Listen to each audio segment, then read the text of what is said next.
नमस्कार बच्चों, स्वागत है आप सबका हिंदी साहित्य की कक्षा में। आज का हमारा विषय है पाठ 11 ईदगाह।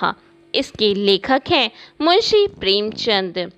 कहानी और उपन्यास के सम्राट प्रेमचंद का जन्म वाराणसी के निकट लम्ही नामक ग्राम में हुआ था। इनका वास्तविक नाम श्री धनपत राय श्रीवास्तव था, जो हिंदी और उर्दू के लेखक प्रेमचंद के नाम से प्रसिद्ध हुए। प्रेमचंद का जन्म 31 जुलाई सन 1880 को हुआ था और मृत्यु 8 अक्टूबर सन 1936 को वाराणसी में हुआ। प्रस्तुत है आपके समक्ष ईदगाह कहानी। रमज़ान के पूरे 30 रोज़ों के बाद आज ईद आई है। कितना मनोहर, कितना सुहावना प्रभात है। वृक्षों पर कुछ अजीब हरियाली है, खेतों में कुछ अजीब रौनक है, आसमान पर कुछ अजीब लालिमा है। आज का सूर्य देखो, कितना प्यारा, कितना शीतल है, मानो संसार को ईद की बधाई दे रहा हो। गांव में कितनी हलचल है। ईदगाह जाने की तैयारियां हो रही हैं। किसी के कुर्ते में बटन नहीं है तो पड़ोसी के घर सुई धागा लेने भागा जा रहा है। किसी के जूते कड़े हो गए हैं, उनमें तेल डलाने के लिए तेली के घर भागा जाता है। 3 कोस का पैदल रास्ता, फिर सैकड़ों आदमियों से मिलना भेंटना। दोपहर के पहले लौटना असंभव है। लड़के सबसे अधिक प्रसन्न हैं। किसी ने 1 रोज़ा रखा है, वो भी दोपहर तक, किसी ने वो भी नहीं। लेकिन ईदगाह जाने की खुशी उनकी हिस्से की चीज़ है।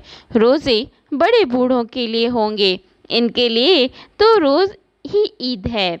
आज वो आ गई। सेवइयों के लिए दूध और शक्कर घर में है या नहीं, इनकी बला से ये 2 सेवइयाँ खाएंगे। उनकी जेबों में तो कुबेर का धन भरा हुआ है। बार बार जेब से अपना खजाना निकाल कर गिनते हैं और खुश होकर फिर रख लेते हैं।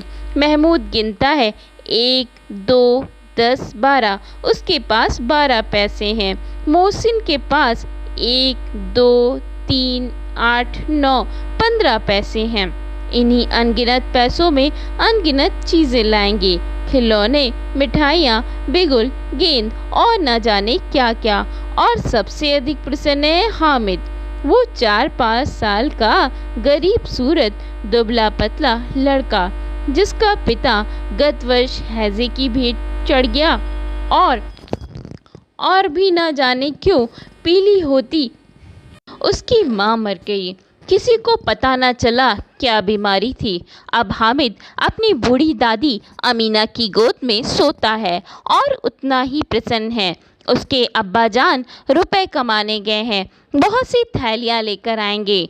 अम्मी जान अल्लाह मियाँ के घर से उसके लिए बड़ी बड़ी चीज़ें लाने गई हैं, इसलिए हामिद प्रसन्न है। और फिर बच्चों की आशा।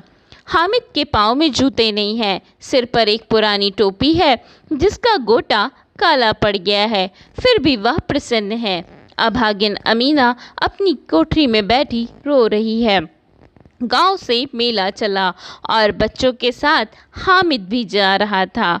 कभी सबके सब दौड़कर आगे निकल जाते, फिर किसी पेड़ के नीचे खड़े होकर साथ वालों का इंतज़ार करते। ये लोग इतना धीरे चल रहे हैं। हामिद के पैरों में तो जैसे पर लग गए हैं। वो कभी थक सकता है।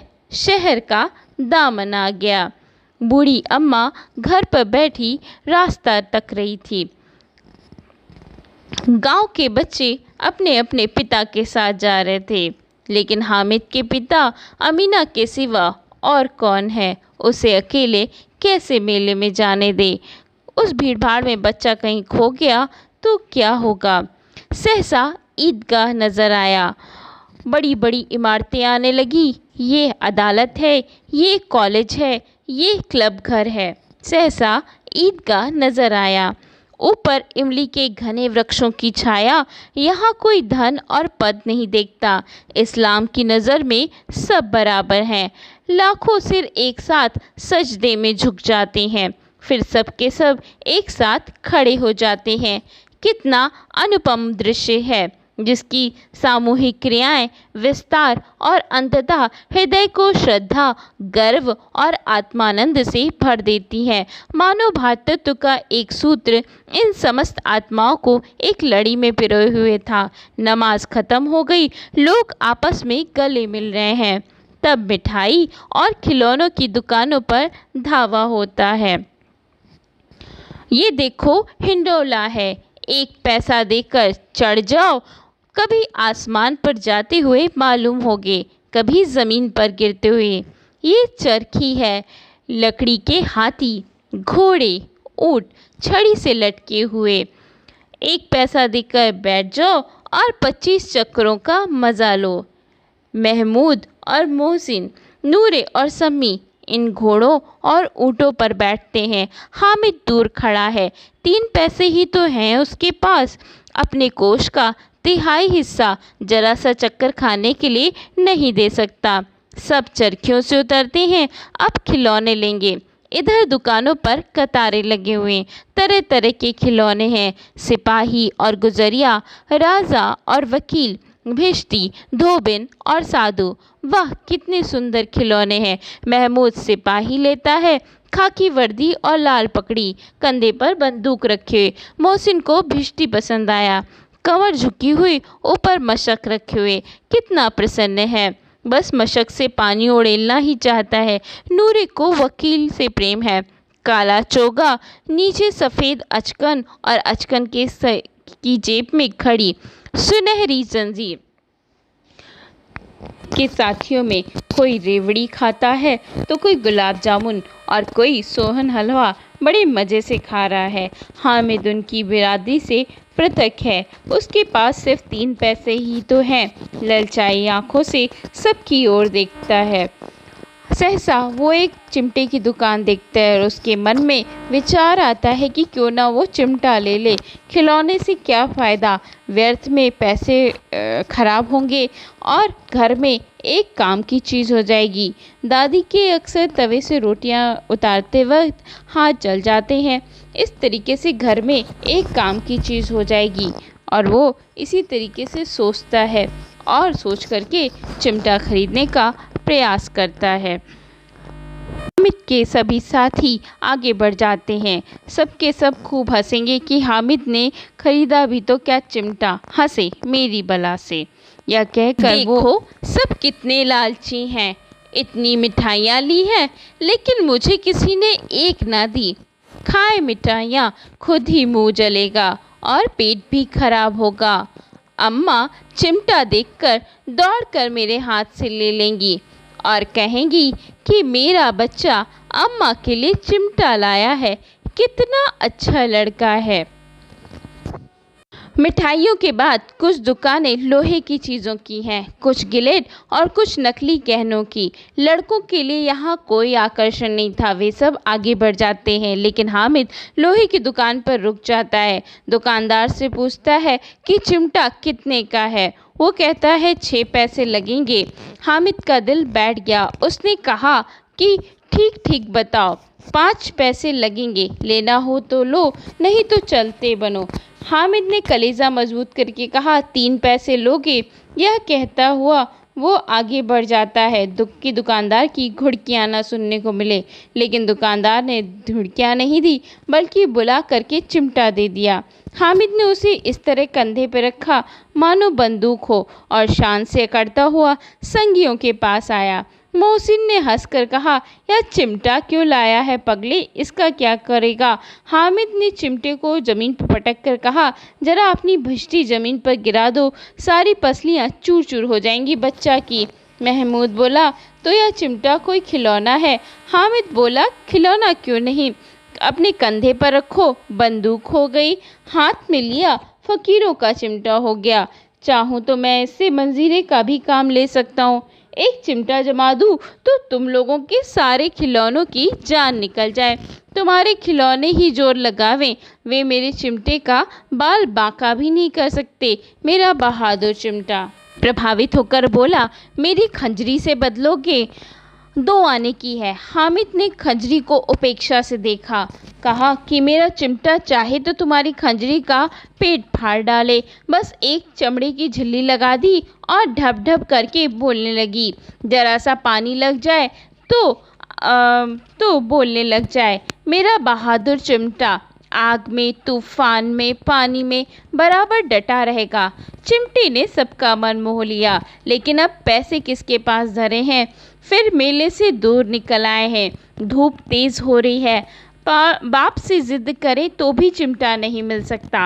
हामिद है बड़ा समझदार, इसीलिए उसने अपने पैसे बचा कर रखे थे।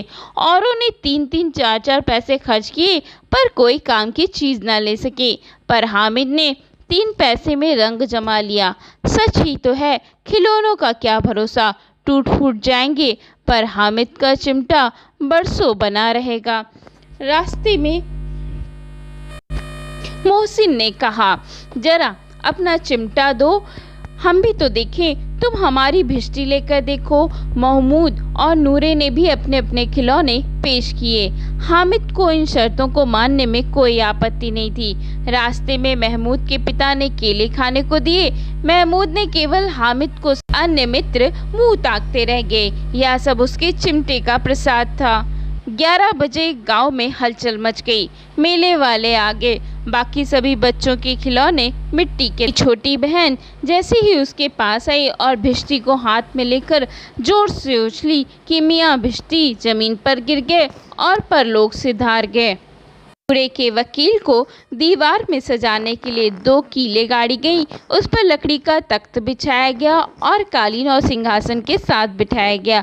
नूरे ने जैसे ही हवा या पंखे की से झलने के लिए हवा की, वैसे ही मियाँ वकील ज़मीन पर आ गिरे और परलोक से धार गए और टूट गए। मैं इसी तरीके से महमूद का सिपाही भी टोकरी से गिर जाता है और उसकी टांग टूट जाती है। अब मियाँ हामिद का हाल सुनिए। अमीना उसकी आवाज़ सुनते ही दौड़ी और गोद में उठाकर प्यार करने लगी। सहसा उसके हाथ में चिमटा देखकर वे चौंकी। ये चिमटा कहाँ था? मैंने मोल लिया है। के पैसे में? 3 पैसे में। अमीना ने छाती पीट ली। ये कैसा बेसमझ लड़का है। दोपहर हुई, खाया ना पिया, लाया क्या? यह चिमटा। सारे मेले में तुझे और कोई चीज़ नहीं मिली जो यह लोहे का चिमटा उठा लाया? हामिद ने अपराधी भाव से कहा, तुम्हारी उंगलियां तवे से जल जाती हैं, इसलिए मैंने इसे ले लिया। बुढ़िया का क्रोध तुरंत स्नेह में बदल गया। यह मूक स्नेह था, खूब ठोस और स्वाद से भरा हुआ। बच्चे में कितना त्याग, कितना सद्भाव और कितना विवेक है। दूसरों की को खिलौने लेते और मिठाइयाँ खाते देखकर भी इसका मन कितना ललचाया होगा। इतना साहस इससे कैसे हुआ? वहाँ भी इसे अपनी बुढ़िया दादी की याद बनी रही और अमीना का मन गदगद हो गया। तो देखा बच्चों, इस कहानी के माध्यम से प्रेमचंद ने हमें विवेक और सद्भाव की शिक्षा दी है। तो इस कहानी के माध्यम से आपने देखा बच्चों, हमारे समाज में कई लोग हीनता से जीते हुए भी अपने स्वाभिमान को नहीं भूलते हैं। एक बालक जब अनाथ हो जाता है तो उसे कई प्रकार की मुश्किलों का भी सामना करना पड़ता है। ऐसे में स्वाभिमान, अपनत्व और संवेदनाओं को जीवित रखना बड़ी बात होती है। परिस्थितियाँ उसे समझा देती है कि एक एक पैसा कितना महत्वपूर्ण होता है। फिर उसका आचरण औरों से अलग होता है, जो कि सब प्रकार से उदाहरण प्रस्तुत कर जाता है। प्रेमचंद जैसे सशक्त रचनाकार इन दोनों की दास्तान को अपनी धारदार कलम से मार्मिक दृष्टि से प्रस्तुत करने में समर्थ हैं। प्रस्तुत कहानी ईदगाह में लेखक बाल मनोविज्ञान का सुंदर चित्रण करते हुए बालक हामिद के प्रति दादी के वात्सल्य को और दादी के प्रति हामिद के प्रगाढ़ प्रेम को दर्शाते हैं। बालक का अद्भुत बुद्धि चातुर्य, त्याग, सद्भाव और विवेक उसे अपनी दादी की नज़रों में बहुत बड़ा बना देता है। एक नज़र डालते हैं पाठ में आए क्लिष्ट शब्दों के अर्थों पर। निगोड़ी, अकेला, अभागा, सजदे, ईश्वर के आगे माथा टेकना, भातृत्व, भाईचारा, हिंडोला, झूला, कोष, खजाना, पृथक, अलग, प्रसाद, असर। धन्यवाद। अगली कक्षा में पुनः मिलेंगे। तब तक के लिए शुभकामनाएं। घर पर रहें, सुरक्षित रहें।